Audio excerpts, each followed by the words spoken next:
atau gula kelapa. Gula yang berwarna merah ini biasa digunakan masyarakat Indonesia sebagai bahan campuran masakan dan juga sebagai campuran es kelapa muda atau wedang jahe. Pengrajin gula Jawa merupakan industri rumah tangga yang cukup terkenal di Pangandaran, Jawa Barat. Salah satunya adalah di Kecamatan Cimerang. Sebagian besar warga di desa tersebut merupakan pengrajin gula Jawa. Bahkan kerajinan pembuatan gula Jawa ini sudah dilakoni hingga turun-temurun oleh warganya. Di Kampung Cimerang, sekitar 900-an jiwa warganya merupakan para pengrajin gula Jawa.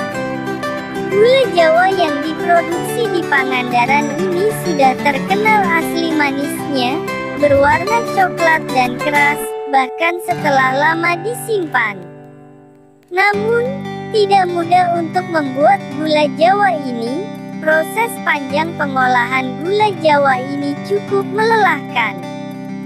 Proses pengolahan gula Jawa ini diawali dengan proses penyadapan dari pohon kelapa yang dilakukan oleh seorang penyadap.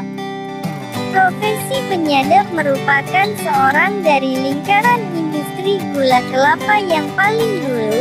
Tugasnya adalah menyadap air nira dengan cara memanjat pohon kelapa, duduk di atas pelepah daun kelapa, mengambil wadah atau kompor yang sudah terpasang sebelumnya.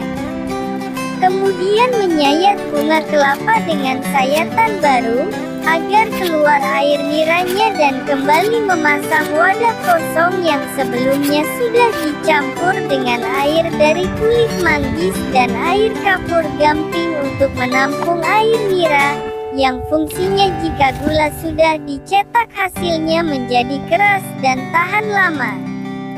Untuk memasangnya pun tidak sembarangan, agar pongkor yang telah terpasang tidak kemasukan air hujan. Proses penyadapan ini biasanya memakan waktu 24 jam, tetes demi setetes merupakan harapan bagi para penyadap kelapa. Menjadi penyadap pun harus memiliki keahlian khusus, selain harus bisa memanjat pohon yang tingginya berkisar 15-20 meter tanpa pengaman apapun, penyadap juga harus memahami karakteristik dari pohon kelapa sehingga dapat memilih bunga kelapa yang banyak mengandung nira.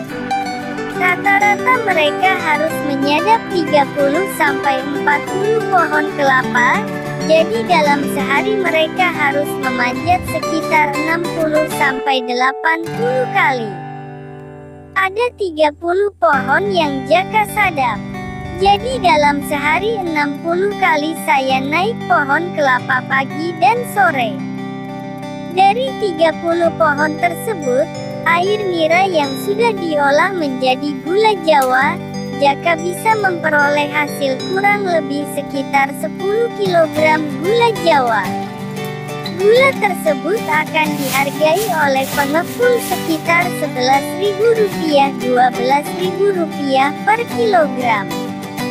Berarti Jaka bisa mendapatkan uang sekitar Rp120.000. Tapi keuntungan tersebut belum dipotong biaya untuk kayu bakar dan bahan lainnya. Bahkan jika musim hujan turun, Jaka juga mengaku pendapatannya menurun. Belum lagi resiko yang mengancam nyawa, atau meninggal akibat terjatuh dari pohon kelapa yang sering dialami para penyadap gula kelapa ini. Kalau musim terang bisa mencapai 10 kg, tapi kalau musim hujan turun menjadi 8 kg, itu karena saat musim hujan kualitas nira menjadi turun akibat tercampur air hujan. Selain itu banyak pongkor yang tidak terpasang karena saat hujan pohon menjadi licin. Selain itu keuntungan dari hasil gula Jawa belum bersih karena harus dipotong biaya beli kayu bakar. Di Pangandaran, Air nira untuk pembuatan gula Jawa yang sudah disadap tersebut dinamakan badek, warnanya putih keruh.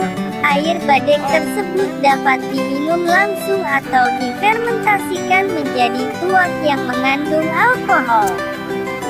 Sementara menurut Jaka, seorang pengrajin gula Jawa mengatakan jika pengrajin gula Jawa yang saat ini dilakoninya sudah dilakukan sekitar 5 tahunan.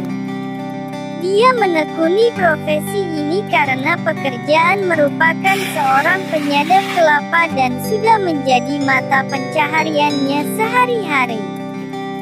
Jaka menjelaskan proses pembuatan gula tersebut dilakukan setelah semua air badek terkumpul, kemudian direbus di atas tungku tanah liat dengan menggunakan bahan bakar kayu.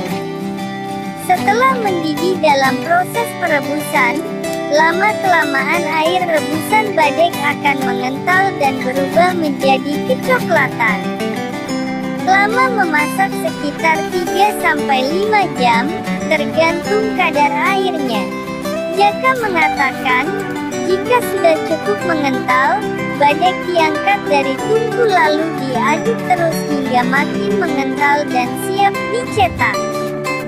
Setelah itu, cairan kental berwarna coklat ini pun dituang menggunakan gayung ke dalam cetakan mangkok yang sebelumnya sudah disiapkan. Saat menuang adonan gula Jawa harus cepat, jika tidak nantinya akan mengeras dan tidak bisa dicetak. Biasanya untuk melepas gula dari cetakan sekitar 10-15 menit. Setelah gula Jawa dilepas dari cetakan, batangan gula berwarna merah itu harus diangin-anginkan terlebih dahulu. Setelah benar-benar kering dan keras, gula Jawa siap dikemas dan dipasarkan. Biasanya nanti ada yang ngambil gulanya ke rumah. Kalau tidak kita yang mengantar ke pengepulnya dan biasanya dihargai sekitar Rp11.000 atau Rp12.000 per kilogram. Tapi harga itu selalu naik turun, tidak menentu. Jaka mengungkapkan, untuk memenuhi kebutuhan sehari-harinya dirinya hanya mengandalkan pendapatan dari membuat gula Jawa. Namun, saat ini dia sangat menyesalkan dengan banyaknya pengrajin gula Jawa yang sudah tidak jujur. Di antara mereka banyak yang hanya mencari keuntungan semata tapi tidak melihat bahaya dari sesuatu yang dilakukannya tersebut. Dia mencontohkan, banyak di antara para pembuat gula yang mencampurkan obat ke dalam proses pembuatan gula Jawa, gunanya agar gula Jawa yang nantinya akan dijual hasilnya bagus dan coklat cerah. Makanya para pengrajin di sini tahu mana gula Jawa yang pakai obat dan mana yang asli. Yang asli itu gulanya biasa saja, tidak terlalu mencolok warnanya. Para pengrajin di desa tersebut biasanya menggunakan kulit manggis dan air kapur dari batu gamping yang dituangkan ke pongkor saat akan menyadap nira. Itu fungsinya untuk mengeraskan gula Jawa dan mengawetkannya secara alami, bukan dengan menggantikannya dengan obat-obatan.